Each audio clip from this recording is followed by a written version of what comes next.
Assalamualaikum warahmatullahi wabarakatuh. Waalaikumsalam warahmatullahi wabarakatuh. Alhamdulillahilladzi faddala ala bani Adam bil ilmi wal amali ala jami'il alam. Wassalatu wassalamu ala Muhammadin sayyidil arabi wal ajam wa ala alihi wa ashabihi yunabi'ul ulwam wal hikam. Amma ba'd, faqala Allah ta'ala fil Qur'anil Karim wa huwa asdaqul qailin. أعوذ بالله من الشيطان الرجيم. بسم الله الرحمن الرحيم. وقل ربي زدني علما. وقال النبي في الحديث طلب العلم فريضة على كل مسلم ومسلمات. صدق الله العظيم وصدق الحبيب الكريم ونحن على ذلك من الشاهدين. Mendung-mendung puja semua bagi Allah, tahtuna Allah, po sekalian alam. Yang tahtuna alam, masih Allah. Sesuatu yang selain Allah, yang kehendak alam. Selawat dan salim sama-sama tercurahkan kepada sidra pangkuan alam Nabi besar Muhammad sallallahu alaihi wasallam, yang mana oleh beliau yang telah membalak-balik pikiran manusia dari pola pikir jahiliyah hingga kepada pola pikir yang namanya Islamiyah. Dan hanat wasyid kepada al dan sahabat beliau dan kepada ulama mutaqaddimin dan ulama yang mutaakhirin. Yang mulia kepada Dewan Hakim yang adil lagi bijaksana, dan yang mulia kepada seluruh panitia pelaksanaan MTQ, dan yang sangat mulia di antara yang mulia yaitu kepada seluruh hadirin wal hadirat yang kehadir di tempat yang Allah muliakannya. Ya ma'asyiral muslimin rahimakumullah, kita hidup di dunia ini macam-macam Allah kasih ujian. Ujian tempat kerja, ujian berniaga, ujian suami, ujian istri, dan sebagainya. Terasa berat hidup ini sehingga ramai yang bunuh diri. Sebabnya apa? Sebab merasa tak boleh teruskan hidup. Ketahuilah bahwasanya setiap alam itu lebih berat daripada alam sebelumnya. Alam dunia itu lebih berat daripada alam kandungan. Kan sebelum alam dunia, alam kandungan, alam barzakh itu lebih berat daripada alam dunia. Begitu pula alam akhirat itu lebih berat daripada alam barzakh. Sebagai makhluk yang diutus ke dunia ini sebagai khalifah, sudah pastinya kita mempunyai ilmu dalam beberapa bidang yang nantinya ilmu tersebut akan bermanfaat untuk kita hidup di dunia ini dan insya Allah di akhirat kelak. Karena demikian, saya di sini ingin menyampaikan sebuah permasalahan yang berjudul ilmu adalah kendaraan untuk menuju kesuksesan. Hadirin sidang talabah yang dirahmati oleh Allah Subhanahu wa taala. Berkat dari hadis Rasulullah sallallahu alaihi wasallam yang diriwayat oleh Ibnu Majah, yang tercatat di dalam kitab Ihya Ulumuddin karangan Imam Al-Ghazali pada jilid yang pertama, halaman yang ke-21, baris yang ketiga dari bawah cetakan DKI.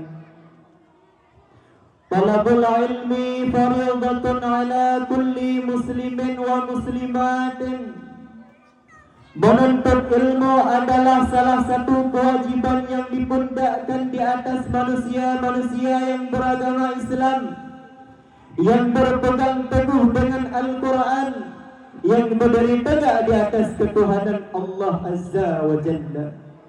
Saudara-saudara sekalian, mengapa Allah mewajibkan kita untuk menuntut ilmu?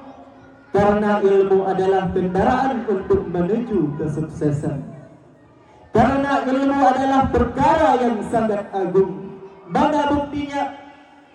Di dalam Al-Quran surah Taha ayat yang ke-114, Allah menyuruh pada baginda Muhammad dengan bunyinya, A'udzu billahi minasyaitonir rajim. Bismillahirrahmanirrahim. Wa qur rabbi zidni 'ilman. Shadaqallahul 'azim. Katakanlah wahai Muhammad, Tuhanku, tambahkanlah kepadaku ilmu pengetahuan. Saudara-saudara sekalian, pada ayat tersebut sangat mengutarakan bahwa begitu agungnya. Kenapa saudara? Kenapa ketika Allah menyuruh pada baginda untuk minta tambahan pada ilmu, sedangkan Allah tidak pernah menyuruh hal yang serupa pada perkara-perkara yang lain? Sangat membuktikan bahwa begitu agungnya ilmu. Di balik keagungan yang dimiliki oleh ilmu adalah penyebabnya ilmu kunci segala kesuksesan di dunia maupun di akhirat. Hadirin kaum bak yang mudua, kaum abi yang mubahagia. Berbicara tentang ilmu, kenal gak sama Imam Asy-Syafi'i? Kenal gak? Beliau pernah berkata, Man aradad dunya fa'alaihi bil ilmi. Siapa saja yang menginginkan kesuksesan di dunia, maka dia harus mempunyai ilmu. Misalnya kita ingin menjadi petani yang sukses, maka kita harus memiliki ilmu. Kita ingin menjadi pengusaha yang sukses, maka kita harus memulai dengan ilmu. Begitu pula dengan perkara-perkara yang lain. Wa man aradal akhirah fa'alaihi bil ilmi. Begitu juga hal orang yang menginginkan kesuksesan di akhirat, maka dia harus berilmu pengetahuan. Saudara-saudara sekalian, percuma kita sholat ribuan rakaat, berpuasa ratusan bulan, bersedekah miliaran harta, bahkan berhaji ratusan kali, akan tetapi semua amalan itu tidak didasari dengan ilmu, maka sama sekali tidak bernilai di sisi Allah Subhanahu wa taala, tidak pernah diterima oleh Allah. Di dalam sebuah syair ulama mengatakan, wa kullu man bighairi ilmi ya'malu 'amaluhu bardulatun la tuqbalu.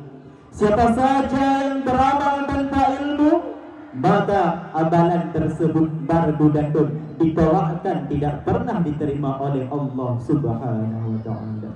Na'udzubillah, tumba na'udzu. Wa man aradahuma fa'alaihi bil ilmi. Dan siapa saja yang menginginkan kesuksesan kedua-duanya di dunia maupun di akhirat, maka dia harus memiliki ilmu pengetahuan. Hadirin kaum bak yang mutua, kaum abi yang berbahagia. Ilmu itu nomor 2 dan nomor satu-satunya adalah amal. Namun ilmu didahulukan daripada amal karena ilmu tetap diterima oleh Allah meskipun tidak diamalkan. Hadirin kaum bak yang mutua, kaum abi yang berbahagia. Maka kesimpulan yang tajuk daripada pembahasan ulun tuan yang kufurni, siapa saja yang menginginkan kesuksesan di dunia maupun di akhirat, maka dia harus berilmu pengetahuan. Yang kedua ni, ilmu terbagi kepada 2 pembagian. Yang pertama ilmu dunia, yang kedua ilmu akhirat. Ilmu dunia adalah puncak kesuksesan di dunia, dan ilmu akhirat adalah konsep kebahagiaan di akhirat. Maka oleh sebab itu saudara-saudara sekalian, dahulukanlah, utamakanlah untuk mencari ilmu akhirat daripada ilmu dunia. Jika engkau mengejar dunia, pasti taklah dapat. Kalaupun dapat, pasti taklah banyak. Kalaupun banyak, pasti taklah puas. Kalaupun puas, pasti taklah kekal abadi selama-lamanya. Akan tetapi jika engkau mengejarkan akhirat, pastilah dapat. Sudahlah dapat, pastilah banyak. Sudahlah banyak, pastilah puas. Sudahlah puas, kekal abadi selama-lamanya. Maka oleh sebab itu saudara-saudara sekalian, dahulukanlah, utamakanlah untuk mencari ilmu akhirat daripada ilmu dunia yang bekas manfaatnya hanya sebatas di kehidupan yang fana ini. Yang kedua, ilmu itu lebih unggul daripada beramal. Karena dengan adanya ilmu, sedikit pun amal maka dapat dirasakan manfaatnya. Hanya sekian yang dapat lentuan sampaikan, lebih dengan kurang dengan lebih lentuan lagi bang. Assalamualaikum warahmatullahi wabarakatuh. Waalaikumsalam warahmatullahi wabarakatuh.